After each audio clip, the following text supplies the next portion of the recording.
Broadcasting from the business capital of the world, this is the Podcast Business News Network. All right, everybody, we are back, and I am joined by Amana Faulkner. Welcome to the show, Amana. Thank you. Thank you. So happy to be here. So your story is very interesting, and I'm learning a lot about you. Like, you have always helped. Well, you know what? Let me have you put it in your words. I know you do a lot of mentoring and you do some coaching, but a lot of it has to do with birthing and helping women. You've been doing it for so many years. Tell me just a little bit about your expertise here, your specialty. You've been doing it for a long time and you've been helping so many people. So I got to hear about it. Yeah, well, I have from a very young age loved babies, mothering. So like from when I was really little, I had a next door neighbor. She was 15 months younger than me, and I have photos of myself like feeding her in her high chair. I just always loved taking care of babies and others. I was the youngest and I wanted younger siblings. Never happened, but So just researching birth and mothering, and I babysat from a young age. I was a nanny in France for a year. I got a degree in sociology and loved learning about like cultures and the way we all sort of interact and families and the way it's different all over the world. And then I got a degree in nursing and did that for a period of time Oh, and wait, did also, yeah. let me stop you for one sec. Okay. So first you're studying sociology, Yeah. and where was this? At the University of Washington in Okay, Seattle. okay, because you're in Spokane right now, and so okay, so you're getting. Did you get the degree in sociology? I did. Okay, so from there, how do you how's the transfer into? I believe that you said then you went to France. How did that happen? Like, to take me from after, Well, after you yeah, graduated to the next step, because this is real yes. interesting. You've done so many things. Well, I just always wanted to live abroad from a young age. I love languages and cultures and that same kind of thing. And so when I graduated from college, I decided that before I like took the next step, I wanted to live abroad for a year. And for me, being an experienced like caretaker of babies and children, being a nanny was an easy path. And so I got a few offers in different places of the world and chose to be an au pair just outside of Paris for a year for three little French girls. Wow. And yeah, and at the end of that year, I did the Camino de Santiago, which is the 500-mile pilgrimage across Spain. I'm not And familiar. during that time, I decided, ah, yeah. So it's called the Way of St. James or Camino de Santiago. And it starts in Saint-Jean-Pied-de-Port in France, and you walk over the Pyrenees and across Spain, and it ends in Santiago in Spain. And so I did that pilgrimage, 500 miles. How long I does it take? walked, and it took me about a month. Some people do it in less, some people do it on bikes, some people do just portions of it. But yeah, I did the whole stretch with one other, with an au pair that I met in France, and we did it together and kind of Cool. built a communal family along the way with a Spaniard, an Australian, and a couple of Canadian women, and it was really Wow. beautiful. So now you will walk the entire day, and then do you stay in hotels? Do you stay in tents? How does it work? I've never heard of this before. It sounds Yeah. awesome. Yeah, so they have what they call albergs, where you can stay if you're doing this specific walk.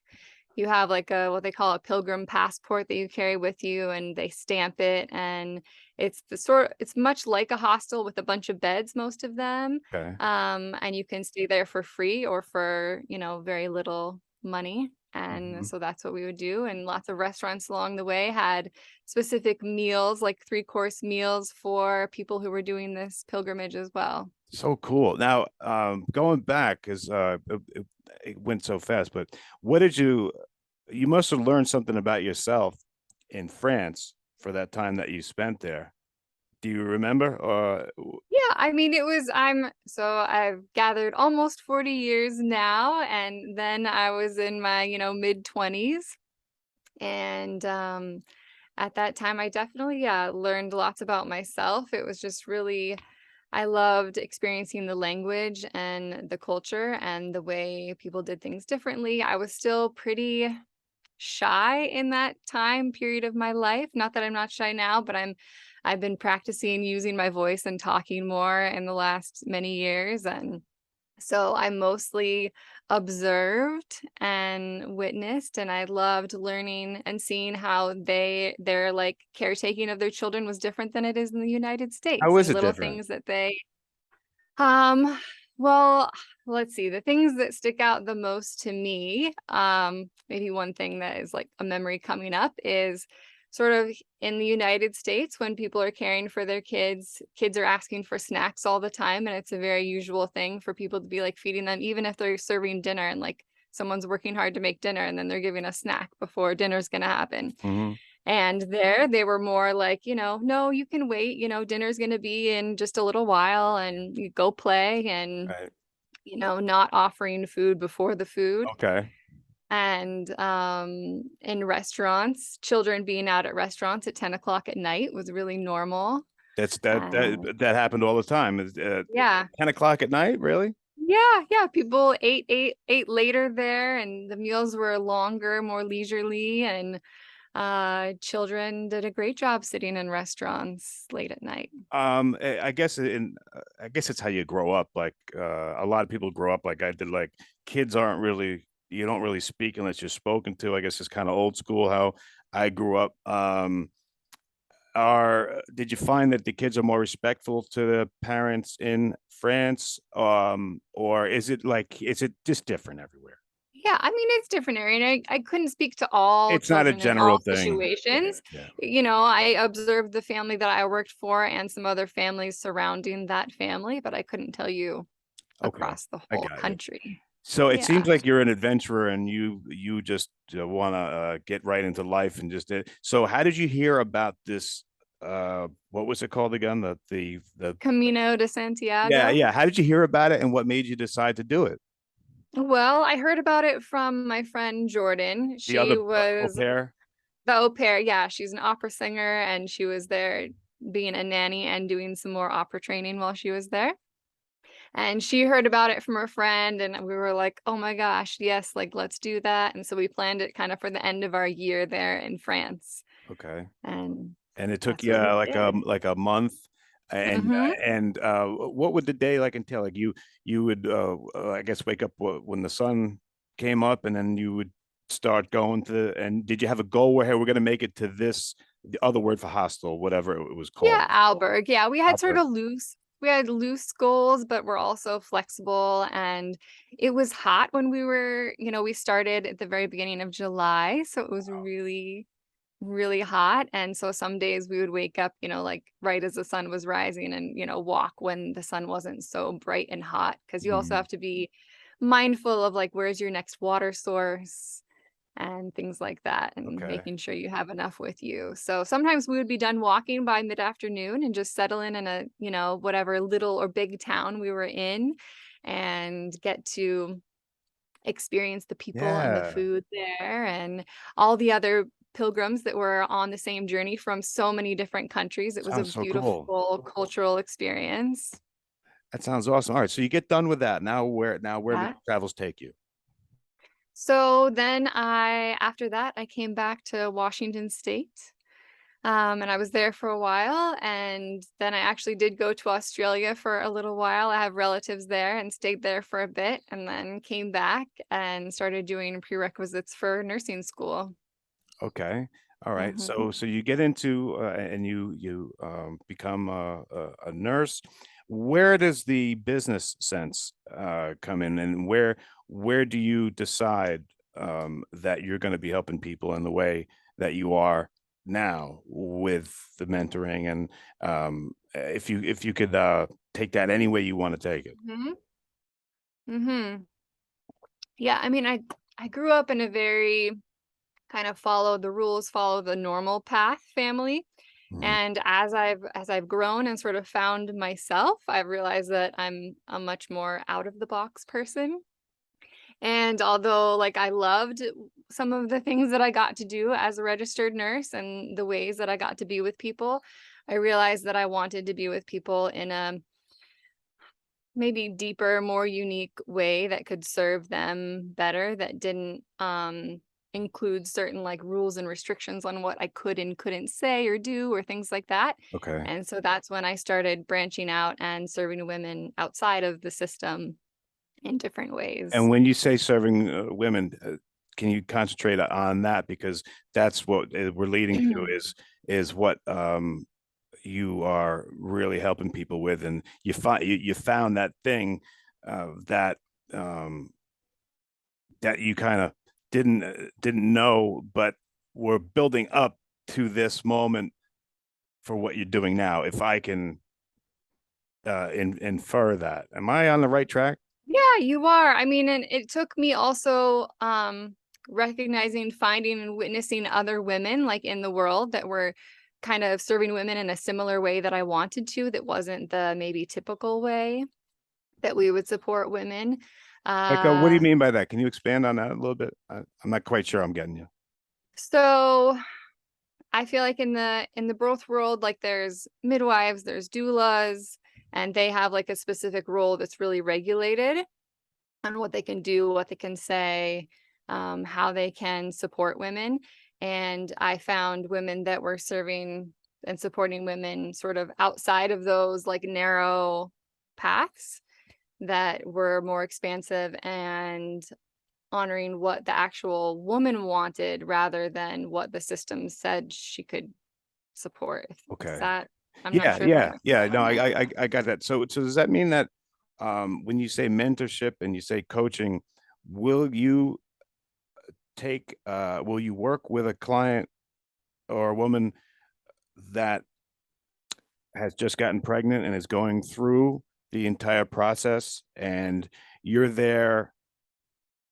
Tell me more about your role. Yeah. If that's So that yeah, important time. women seek me out and hire me. Sometimes it's early in pregnancy, sometimes it's late, sometimes it's in mothering when they're, because the mothering itself and people prepare a lot for birth, but not as much for the postpartum and Okay. mothering aspect. And that takes a lot of people by surprise. But people also hire me earlier in pregnancy, and we have one-on-one virtual sessions like this and voice messaging support in between. And it's people trying to oftentimes like figure out what exactly they want for their birth. Do they want to birth in a hospital? Do they want to birth at home? Do they want a medical attendant at their birth, or do they want to have a free birth? Which is with a planned birth without any medical providers. What, can you tell me more about a free birth? What, that's not in the Yeah. hospital. That would be. Oh, Yeah, so there's hospital birth, industrialized hospital birth. There are births that happen at home that are planned with medical attendants like a midwife. okay. And And since then you're a there are, nurse, that you're perfect for that part too, along with everything well, I else. can't I can't practice outside of the hospital as a nurse without like a doctor or someone above me. I have attended births for many years at birth centers and home births with midwives attending as a birth. I was working as a birth assistant with them. Okay. But there are also women who choose to birth. Some people call it free birth, some people call it wild birth, to birth at home intentionally, on their own with a partner or with a support person, but not with a medical provider. Wow. What's that like? It can be really beautiful and physiological, and I had my last daughter, I birthed at home without a medical provider, just me and my husband. Wow. Mhm. That that's pretty exciting. Um, yeah. Wow. So let me ask, who's a perfect candidate for you to work with? A woman that is pregnant or planning a birth and that she might not know what all her options are, or maybe the language or the tools that she could use, like if she wants to birth in the hospital, And because many times things are presented in a way that seem like they're required. And so I have the background of working in the hospital and can help them navigate and know which things they can easily say no to, even if they're presented in a way that it's necessary, and finding their voice within that medical system, Hmm. uh, to say what they really would like and also what they wouldn't. And sorting through when women become pregnant, a lot of times, people in their community, their family have a lot of opinions about their body and their birth and how they should do it. And so I help women to kind of like put up some boundaries needed with those people in their lives, and find their own inner knowing and their own inner voice of what they know is best for themselves and for their babies. Hmm. Is that the biggest challenge for, say, someone, a woman giving birth for the first time? Is it the biggest challenge to make the choice, um, where or how they're going to do it, and to not listen to all the other factors of all the people who want their will done on someone else's body? Yeah, I do feel like that is one of the major points that I help women to move through and find their inner strength and their ways to be stand in it. Is it Mhm. because they don't know the options, and then that's why you're so important and so useful in this stage of it, because you have that information that not many women, especially for the first time, right? A lot of women Yeah. don't know their options. Right. Absolutely. A lot of women don't really dive into like what their options are until they're already pregnant, and it's so much information and so many different choices, and a lot of fear around birth, especially here in the US. And so I can help them to, know what's true and see what is, what they want to look into deeper and what is really important to them in their experience. Gotcha, Emma. Mhm. Man. So can you? I love hearing these stories, like a success story, somebody that you worked with, something that was really Mhm. special, and it comes to your brain right away. Like, if I ask you to Yeah. tell us a really cool story. Okay, well, one that, comes to mind right now is a woman that she lives, a few states away from me, and she hired me in near the beginning of her pregnancy, and we did mentorship throughout that pregnancy, a few video calls and voice messaging. And she was planning her second birth. And her first birth, she was intending to have her baby at home, and then wound up transferring to the hospital and having an experience that she really didn't want to have, and that didn't feel good to her in the end. And so she really wanted to change it this time, and she wanted to have a free birth at home with just her husband and her son from that first birth. And she navigated a lot of things with her mother and different family members telling her, that she shouldn't be doing that and it's not safe and this and that. And we worked together to find kind of the language and what things she might say and how she might navigate those conversations and hold the boundaries that were important to her. And she was able to do that. And even, at the end of her pregnancy, here in the US, we're really focused on 40 weeks. And if the baby's not here, you got to get him out. And she went to like 43 weeks, where people are freaking out and telling you your baby's going to die, Oh my and God. things like that. And I was on call to, be present virtually if she wanted me to be, and also made it clear that if she was feeling good and she didn't feel like she needed me virtually, that like just go ahead and like birth the way you want to birth. And Right. she wound up, I talked to her when she was in labor. We chatted a bit, and then she contacted me after she had birthed her son into the world, Oh, all by wow. herself with her husband, and just really harnessed her power and found her strength. And just it makes me want to cry just like talking about it, Oh, which is I can understand. That is so awesome. because Have that effect. birth yeah, birth each time is a transformation, even women that give birth many times, each experience is different because we're different in that moment, and each baby is different as well. And I just love that women are welcoming their babies in this really gentle, beautiful way into the world. That's awesome. Well, uh, great story to hear on a Friday. Amana, let me give you the last word. Anything you want the audience to know, and then please let us know how to get a hold of you, please. I just want women to know that I'm here and I love serving women in the seasons of pregnancy, birth, and mothering. I have held 7 spirits in my womb and have 2 living children. And so some of the work that I also do is supporting women having early births or miscarriage, infant loss. Um, so that's just another avenue and another way that I have walked that path before them as well, and just want them to know that they're not alone in that. Oh, so you'll work with women that have lost during uh, uh, during birth or during the whole pregnancy, Yeah, and yeah. and you'll and how does that work? Like you meet like once a week, once a day, or as much as they need, or that must be a hard part of your job.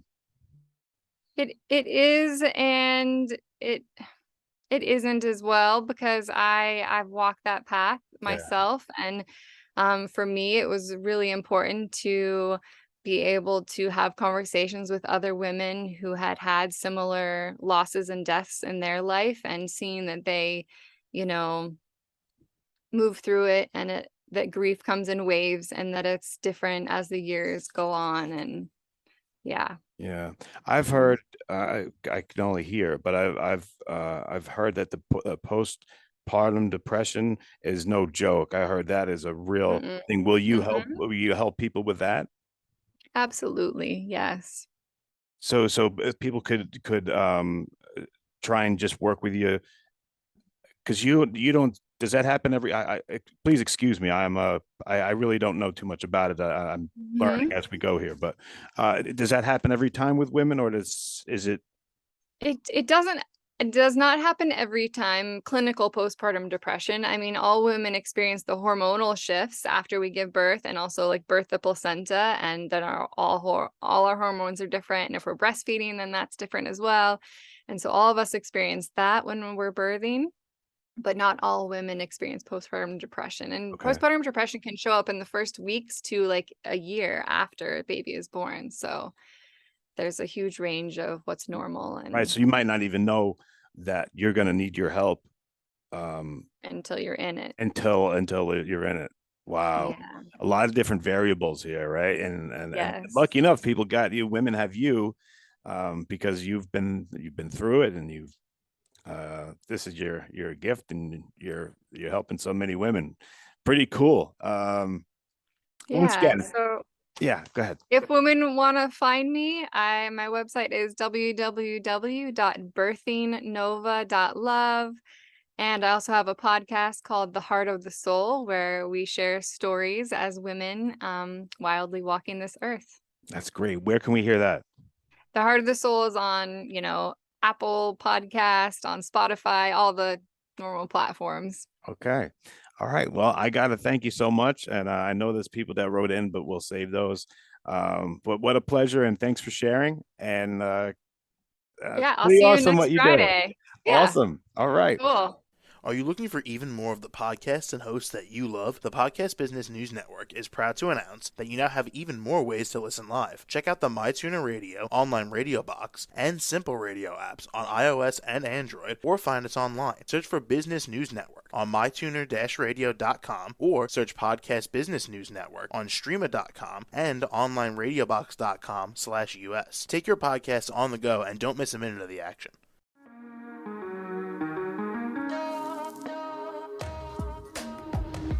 Broadcasting from the business capital of the world, this is the Podcast Business News Network. For nearly 2,000 severely injured veterans, everyday life has become filled with barriers. Day-to-day simple tasks can become pretty daunting. I have to carry my chair up 2 flights of steps or have somebody do it for me. What scares me the most is just the falling. When I'm struggling with my house, I think, to have that one great barrier just knocked down, it's crucial. Home for Our Troops is a wonderful nonprofit that builds a mortgage-free, fully adaptive, handicap-accessible house. And there's no catch. It'll be our very first home that we've ever owned. This is a game changer. This is where your life begins again. We need you to join us in completing this important mission. Please visit hfotusa.org and help build homes and rebuild lives. Because of you, everything's going to be okay.